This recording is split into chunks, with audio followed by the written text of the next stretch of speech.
ലോക്സഭാ ഇലക്ഷനുമായി ബന്ധപ്പെട്ട് ഞാൻ ചെയ്യുന്ന പുതിയ വീഡിയോയിലേക്ക് സ്വാഗതം. ഇത്തവണ ഞാൻ എടുക്കുന്നത് 2 മണ്ഡലമാണ്. ഒന്ന് മലപ്പുറം, മറ്റൊന്ന് പൊന്നാനി. ഇത് രണ്ടും എടുക്കാൻ കാരണം വലിയൊരു ഡിസ്കഷൻ്റെ പോലും ആവശ്യമില്ലാത്ത ഒരു 2 മണ്ഡലങ്ങളായതുകൊണ്ടാണ് ഞാൻ ഈ 2 മണ്ഡലങ്ങൾ എടുക്കുന്നത്. കാരണം അവിടെ വേറെ മറിച്ചൊരു ഫലം നമ്മളാരും പ്രതീക്ഷിക്കുന്നില്ല. അപ്പോൾ അത് നമുക്ക് നേരെ വീഡിയോയിലേക്ക് കിടക്കാം. ആദ്യം നമ്മൾ ഡിസ്കസ് ചെയ്യാൻ പോകുന്നത് മലപ്പുറം മണ്ഡലമാണ്. രൂപീകരിച്ച കാലം തൊട്ട് ഒരു തവണ മഞ്ചേരി മണ്ഡലമായിരുന്ന സമയത്ത് TK ഹംസ വിജയിച്ചതൊഴിച്ചാൽ അവിടെ UDF അല്ലെങ്കിൽ മുസ്ലിം ലീഗിന് ഉറപ്പായും വിജയിക്കാൻ സാധ്യതയുള്ള അല്ലെങ്കിൽ ഉറപ്പായും വിജയിക്കുന്ന ഒരു സീറ്റാണ് മലപ്പുറം. അവിടെ UDF അല്ലെങ്കിൽ മുസ്ലിം ലീഗിന് എത്ര ഭൂരിപക്ഷം ഉണ്ടാകും എന്ന കാര്യത്തിൽ മാത്രമേ ഒരു ഡിസ്കഷൻ്റെ ആവശ്യം പോലും ഉള്ളൂ. കഴിഞ്ഞ തവണത്തെ ഒരു ഇലക്ഷൻ റിസൾട്ട് നോക്കിക്കഴിഞ്ഞാൽ 2019 ലോക്സഭാ ഇലക്ഷനിൽ PK കുഞ്ഞാലിക്കുട്ടി സാഹിബ് 57.1%, അതായത് 5,89,873 വോട്ടാണ് ലീഗിന് വേണ്ടി നേടിയിരുന്നത്. CPM വേണ്ടി VP സാനു 31.87%, 3,29,720 വോട്ട്. BJPക്ക് വേണ്ടി ഉണ്ണികൃഷ്ണൻ എന്ന് പറഞ്ഞ സ്ഥാനാർത്ഥി 82,337, 7.96% വോട്ട്. SDPക്ക് വേണ്ടി P അബ്ദുൽ മജീദ് ഫൈസി 19,106 വോട്ട്, അതായത് 1.85% വോട്ട്. അന്നത്തെ ലോക്സഭാ ഇലക്ഷനിലെ ഏറ്റവും വലിയ രണ്ടാമത്തെ ഭൂരിപക്ഷത്തിനാണ് അന്ന് കുഞ്ഞാലിക്കുട്ടി സാഹിബ് വിജയിച്ച് കയറിയത്. 2,60,153 വോട്ടിനായിരുന്നു അന്ന് വിജയിച്ചത്.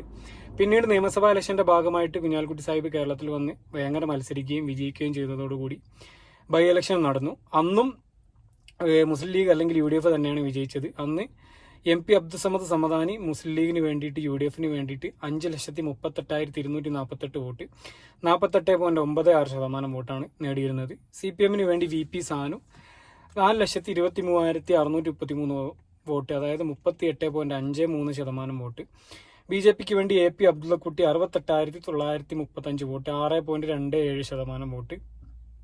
അതേപോലെ SDPക്ക് വേണ്ടി തസ്ലീം റഹ്മാനി 46,758 വോട്ട്, 4.25% വോട്ട്. ഇതൊക്കെയായിരുന്നു അന്ന് വിവിധ സ്ഥാനാർത്ഥികൾ നേടിയ വോട്ട്.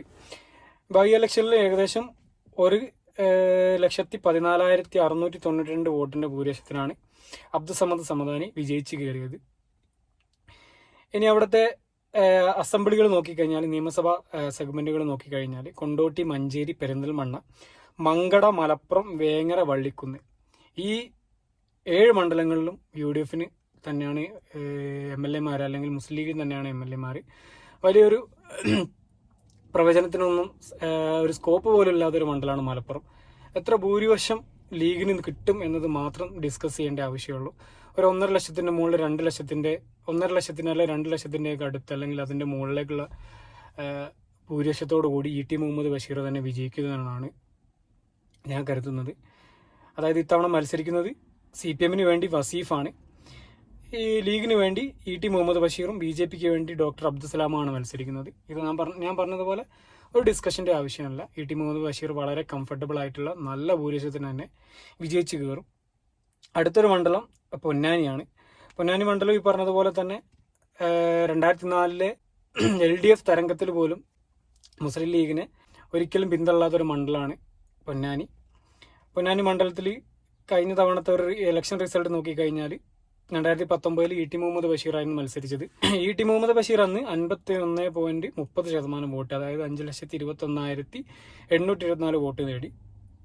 LDFന് വേണ്ടി അന്ന് പൊന്നാനി ഇലക്ഷനിൽ തോറ്റ് രാഷ്ട്രീയ പ്രവർത്തനമൊക്കെ നിർത്തി വീട്ടിലിരിക്കുന്ന PV അൻവർ 32.30%, അതായത് 3,28,551 വോട്ടാണ് നേടിയത്.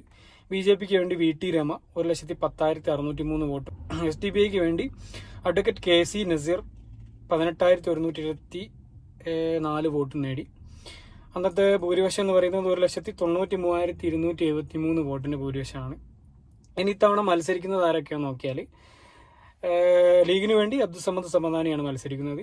CPM വേണ്ടി മുൻ ലീഗുകാരനായിരുന്ന KS ഹംസയാണ് മത്സരിക്കുന്നത്. BJPക്ക് വേണ്ടി നിവേദിത സുബ്രഹ്മണ്യമാണ് മത്സരിക്കുന്നത്. പൊന്നാനി മണ്ഡലത്തിലെ നിയമസഭാ സെഗ്മെന്റുകൾ നോക്കിക്കഴിഞ്ഞാൽ തിരൂരങ്ങാടി, താനൂര്, തിരൂര്, കോട്ടക്കൽ, തവനൂർ, പൊന്നാനി, തൃത്താല. ഇതിൽ തൃത്താലയും തവനൂരൊക്കെ ബാക്കി എല്ലാ മണ്ഡലത്തിലും UDFന് തന്നെയാണ് MLA മാരുള്ളത്. ഇനി ഞാൻ നേരത്തെ പറഞ്ഞതുപോലെ ഈ മണ്ഡലത്തിൽ വലിയൊരു പ്രഡിക്ഷൻ്റെ ഒന്നും ആവശ്യമല്ല. സമസ്തയും ലീഗും തമ്മിലുള്ള ചെറിയ ചെറിയ അസ്വാരസ്യങ്ങളിൽ അവിടെ LDF വിജയിക്കുന്നു കരുതുന്ന CPMകാരോ LDFകാരോ പോലും ഉണ്ടാവില്ല എന്ന് തന്നെയാണ് ഞാൻ വിശ്വസിക്കുന്നത്. കാരണം കംഫർട്ടബിൾ ആയിട്ടുള്ള മെജോറിറ്റി, ചെറിയ തോതിൽ എന്തെങ്കിലും ഒരു സ്വാധീനം ഉണ്ടാക്കാൻ KS ഹംസക്ക് സാധിച്ചാൽ പോലും വളരെ നല്ല ഭൂരിപക്ഷത്തിന്, അതായത് 1 ലക്ഷത്തിന്റെ മുകളിൽ, 1.5 ലക്ഷത്തിന്റെ അടുത്ത് തന്നെ, അല്ലെങ്കിൽ 1.5 ലക്ഷത്തിന്റെ മുകളിലേക്കുള്ള ഭൂരിപക്ഷത്തിന് അബ്ദുൾ സമദ് സമദാനി തന്നെ വിജയിച്ച് കയറുന്നതാണ് ഞാൻ കരുതുന്നത്. ഇനി അടുത്ത മണ്ഡലത്തിലെ വിശകലനങ്ങളുമായിട്ട് അടുത്ത വീഡിയോയിൽ കാണാം. Thank you for watching. Have A nice day.